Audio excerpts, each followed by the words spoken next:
guys, welcome to my very first Minecraft Let's Play. I hope you guys enjoy it. Make sure to smash that like button and subscribe for more. I did look up a little guide and it said I should cut down some wood, and I like this wood here. There's a good wood, so we're gonna start with this one. I really hope you guys enjoy this.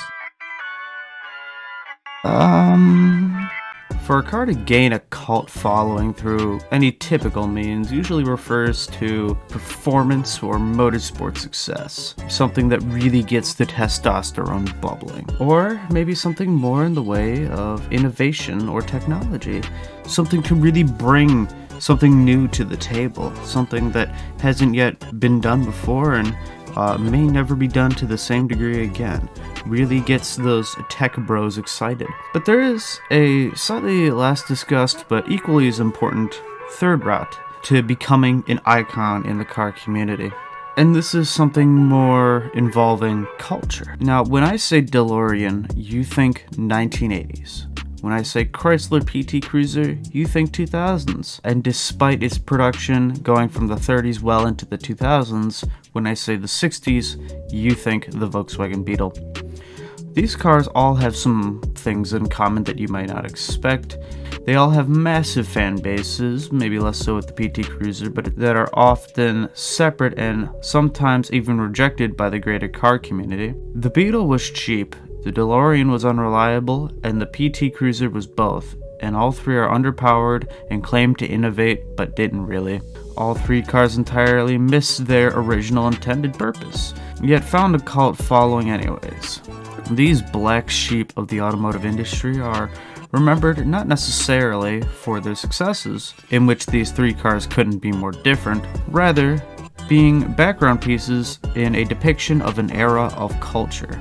I'm cherry-picking cars like this, however, especially considering there are plenty of cars with performance, innovation, and culture all nailed perfectly. Think of some of the great cars of all time, and you're thinking of a car that nailed all three. But yet this last category can be alluring to people like me, and even sometimes alluring to car companies themselves. The PT Cruiser is an interesting case where the target audience of the car was not normal car enthusiasts.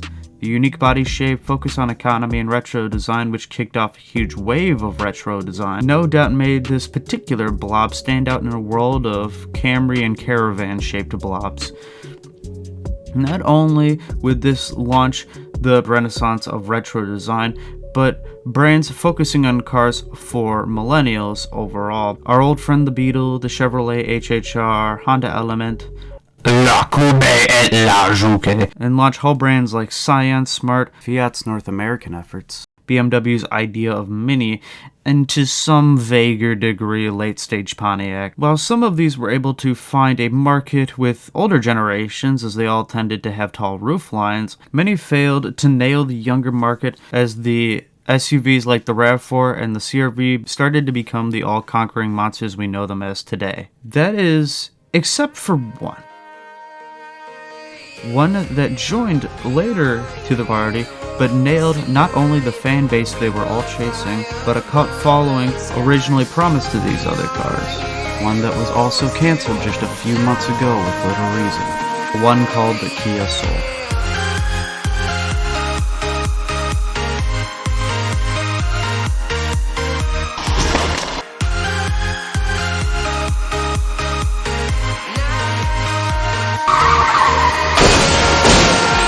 I think the Kia Soul will be the next cult classic that will come to represent the 2010s, and I can't imagine a better place to start the story than the 2008 financial crisis. Now, don't fret, I'm not going to be the 8 billionth YouTuber who explains the housing crisis to pad runtime in a video, but it was a turning point in car culture, and it did kind of directly lead to the car successes. While the original concept appeared in 2006, the production run beginning in 2008 for the 2010 model year really couldn't have been better timed considering the explosion of the cheap car market around this time. Looking at an article by Auto Guide, the 10 cheapest cars in 2012 has the Soul coming at number 10. Admittedly, not even the cheapest Kia on here, but when you line up all these cars, the Soul and the Smart really stand out as the two oddballs here. And while no offense to the Smart fan base, the Soul's four seats, high seating position, and the existence of cargo space gave it a leg up over the competition. MPG and safety, especially with the small overlap test, did leave some room to be desired, but neither were strictly bad for the time. I also had a bullet point around here in my original script that just said "make engine joke," but I don't remember what that means, so you can interpret that how you want. Not that the engines were in any way bad, they'd be what you expect for a car like this, but just saying now, this isn't the Toyota Honda, they have issues. We'll get into some of the funny recalls later. Now, of course, the car probably could have been much worse, and if it was, maybe it wouldn't have had the same long-term impact. It very well could have been an instant success thanks to its marketing campaign. The thing that like every article when reading about the death of the Kia Soul mentions in like sentence 2.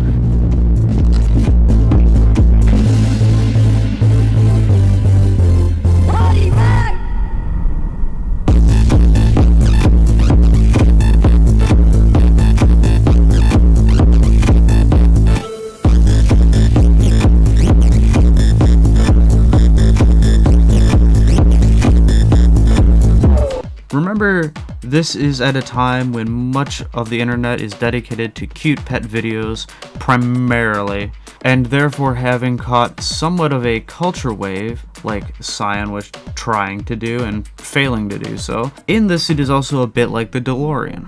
Now, of course, the DeLorean cheated culture a little bit in that it had a whole movie where it was the main character, should have been a city car, where the Soul simply partook in culture by having a commercial that resonated with what was happening at the time.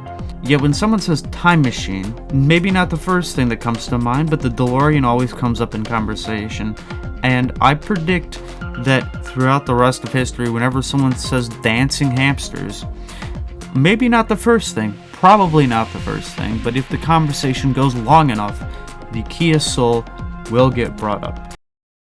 The second gen Soul hit the market in 2013 for the 2014 model year. I think the first and foremost interesting fact at this point is that it had outlived most of its competition, leaving the car a strange cross point between cheap subcompacts and budget SUVs. Here are the specs, but what I really want to talk about now is the car's sister car. No, not that one. No, the Kia Soul EV. While there were plenty of EVs in 2014 already, apparently, somehow I genuinely didn't know that, and in doing research, this like befuddled me how many there were.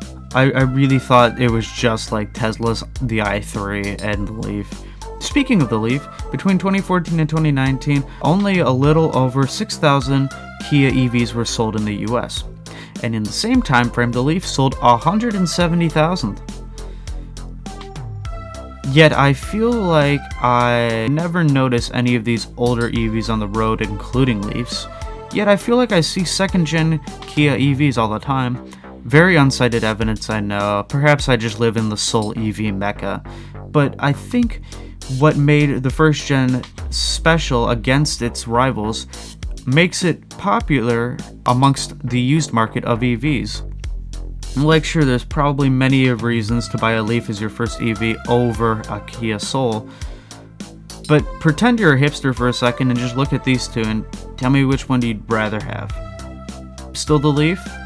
Shut up. Taking this idea further out of EV land, according to car gurus, the Kia Soul of the previous model years have gained value in the past 2 months despite a drop in prices for the whole car market over those same 2 months. This, I think, is because it simply remains a quirky choice in a used car market.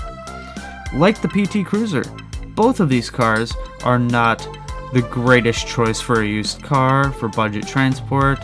Of course, they're not members of the 3C Club, so yeah, of course they're not good choices. But simply put, both these cars remain popular, affordable used cars with a sense of quirkiness. Like, as one final piece of unsighted evidence here, When was the last time you saw this generation of Chevy Malibu?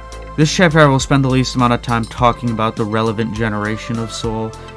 It's been iPhoned, it's been post-COVID, you know what a post-COVID car looks like, small novel amount of recalls and all. I wanted to use this section originally to talk directly about the culture of the Kia Soul drivers, and I will get there. But in doing any amount of research into Kia Soul culture, you will often come across Kia Soul hate.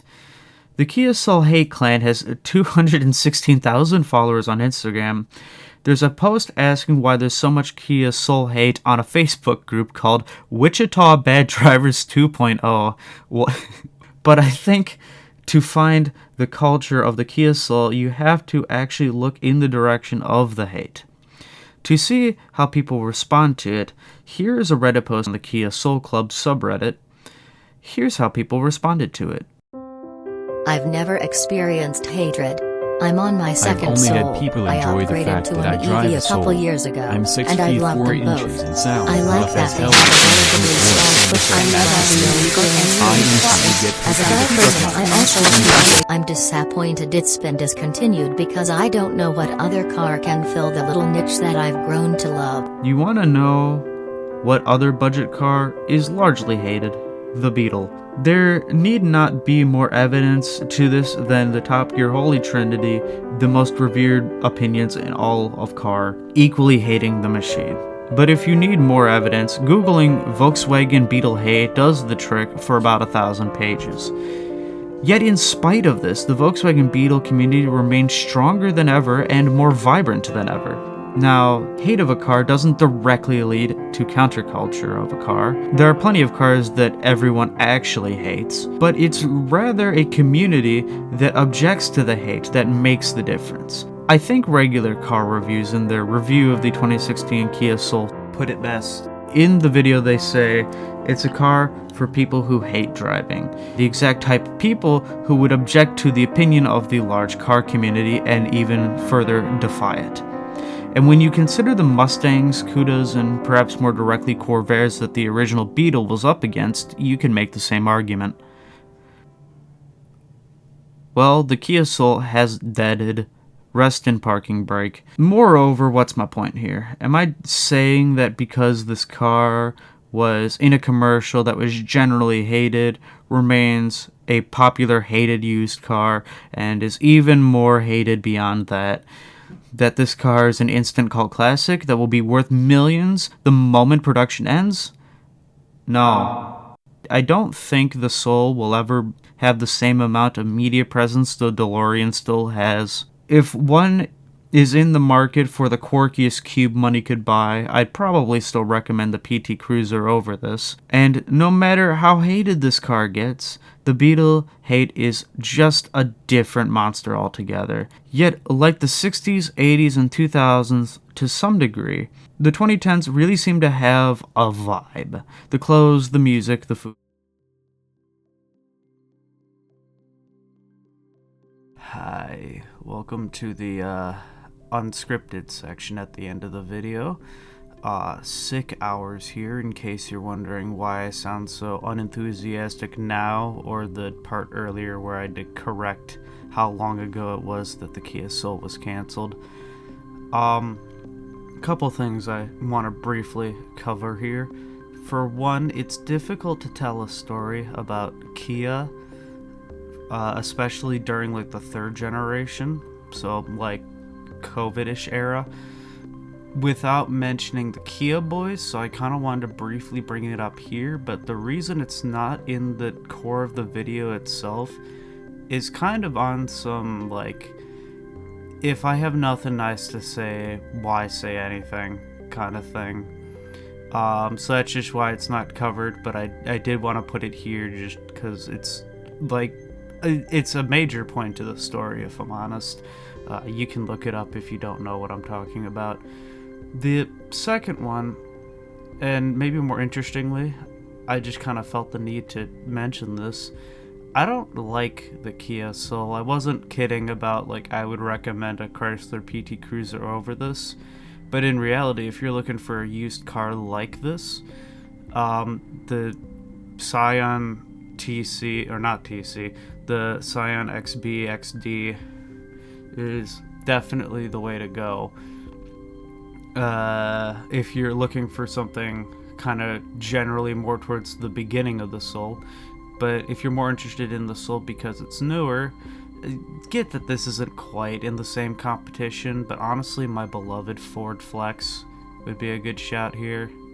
Also didn't mention it in the video because it's one of the greatest cars ever made, so it, you know, it would have skewed opinions the wrong way. Also, the Minecraft mod, I can't put that out because I don't own the model, so I can't just release it to the public. And I just want to get this done tonight, so I probably won't do this tonight, but if there's enough interest, I'll put a pinned comment of how exactly we set that up. So if you're interested in having a Kia Soul in your Minecraft world that doesn't turn drive and you can phase through it, yeah, you can, I guess. And lastly, I think I've said this a few times before on this channel, but I kind of want to make it more clear now, because at least to me it's more clear now that videos are in the pipeline, trying new things. I'm not gonna promise anything specific other than just I can confidently say there's some pretty exciting stuff coming up. So yeah, subscribe, like if you liked it. Shout out to the guy in the last video that left harsh criticism about my audio. You are correct, and please feel free, everyone, to leave more harsh criticism in the comments. I would not enjoy that, but it might be what I need, so yeah, thanks again for watching. Did I say thank you yet? Because I mean it. Thank you. Okay, bye.